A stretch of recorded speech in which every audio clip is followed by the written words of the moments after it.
Bonjour les enfants. C'est papa. Mon mur est un asile psychiatrique à ciel ouvert et ma salle d'attente est toujours bondée. Bienvenue à la clinique les enfants.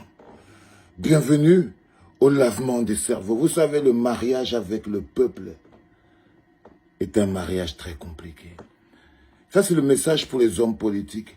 Le mariage avec le peuple est un mariage très compliqué et très dangereux.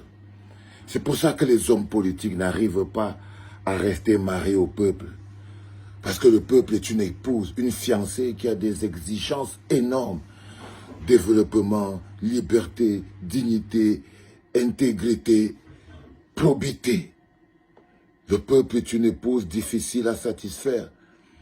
Et c'est pour ça que les hommes politiques ont des difficultés à être mariés avec le peuple. Ils ont des difficultés à bénéficier du soutien et du pouvoir du peuple. Parce que c'est dur. Allez demander à Michel Ndoki. Allez demander à Michel Ndoki. Elle va vous expliquer combien c'est dur d'être la fiancée du peuple. C'est dur d'être la fiancée du peuple. C'est dur d'être en harmonie. C'est dur d'être le cheval de bataille du peuple. Parce que ça demande de l'intégrité. Quand on est marié au peuple, on ne travaille pas pour ses prébendes personnelles. Quand on est marié au peuple, on prend des risques. Quand on est marié au peuple, on prend des coups. Quand on est marié au peuple, on prend des gifles, des insultes, des accusations. Et on part en prison. Hein, Michel, tu sais ce que ça t'a coûté d'être la fiancée du peuple.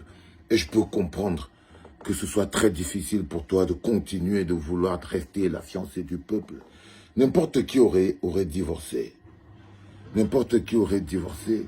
Mais toi, le président élu Maurice Kamto, il est marié au peuple.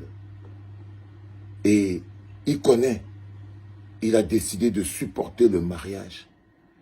Parce qu'il sait que quand le peuple te chasse, quand tu quittes le mariage avec le peuple, c'est les pleurs du mbolé. Tout le monde l'a vu. Célestin Jamin a compris que c'était difficile d'être marié avec le peuple parce que tu peux devenir pauvre. Quand tu es marié au peuple, parfois, ça peut taper le portefeuille.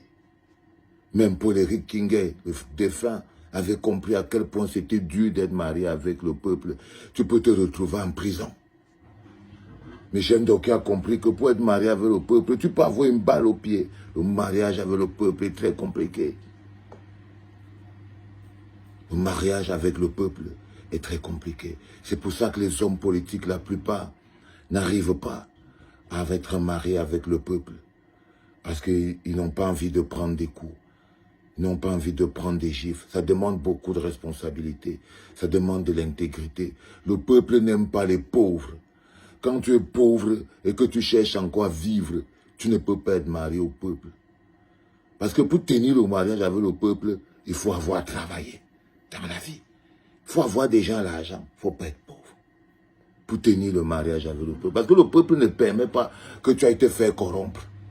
Parce que dès que tu peux te faire corrompre, tu ne travailles plus pour le peuple. Dès que tu prends ta part, tu ne travailles plus pour le peuple. Non. Tu commences à travailler pour toi. Dès que tu cherches déjà tes petits postes de député, tu ne travailles plus pour le peuple. Et le peuple te répudie, t'expulse du mariage. C'est pour ça que quand vous voyez les Nkwagne, vous voyez tous ces gens qui sont dehors en train de crier. En fait, ce sont des gens que le peuple a chassés du mariage. Quand vous voyez les Célestins Jamin, c'est les mariés répudiés du peuple. Le peuple les a répudiés. Vous voyez, quand vous voyez les mecs comme les Ndjekam Djameni répudiés par le peuple, tous ces gens que vous voyez là, vous voyez le Joshua aussi répudié par le peuple. Quand le peuple t'a répudié, tu deviens comme une femme répudiée ou un homme chassé. Tu marches dans la rue en pleurant les pleurs du mbolé. Tu passes beaucoup de temps à te plaindre, à dire tes méchancetés, parce que quand on est toujours chassé du mariage, il ne reste que les pleurs dans la bouche. Faites très attention les enfants. Mais quand tu es bien portant, quand tu es riche, quand tu t'es préparé, quand tu as la dignité, le mariage avec le peuple est quelque chose qui te grandit. Parce que le mariage avec le peuple rend aussi riche, fort et puissant. C'est pour ça que vous tremblez tous devant Maurice Kamto, parce qu'il est marié avec le peuple. Et le mariage avec le peuple le rend encore 2 fois plus puissant. Au point où vous faites croire au peuple que le peuple est tellement bête que non, voilà, c'est le peuple qui obéit à Maurice. Non, non, non, c'est Maurice Kamto qui obéit au peuple. Parce qu'il a les moyens d'être marié au peuple. Parce qu'il a les moyens d'être marié au peuple. Donc, il a la possibilité de bénéficier de la grandeur que ça offre d'être marié au peuple. C'est extrêmement important à comprendre, les enfants. Aujourd'hui, on parlait de mariage, d'amour et de noces, mais de mariage avec le peuple.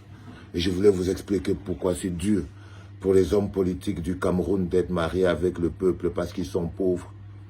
Ils sont pauvres, ils ont encore des soucis alimentaires, ils ont des problèmes de grandeur. Et le peuple est une fiancée ou un fiancé très exigeant. Voilà, c'est de ça qu'il s'agit. Mais quand tu obéis aux règles du mariage avec le peuple, bah, tu en sors grandi, comme le président élu Maurice Kamto, comme votre humble serviteur. J'ai failli dire, ça tapait même sur ma bouche, votre humble sort d'eau de ma bouche. Casse-toi. C'était papa. Portez-vous bien.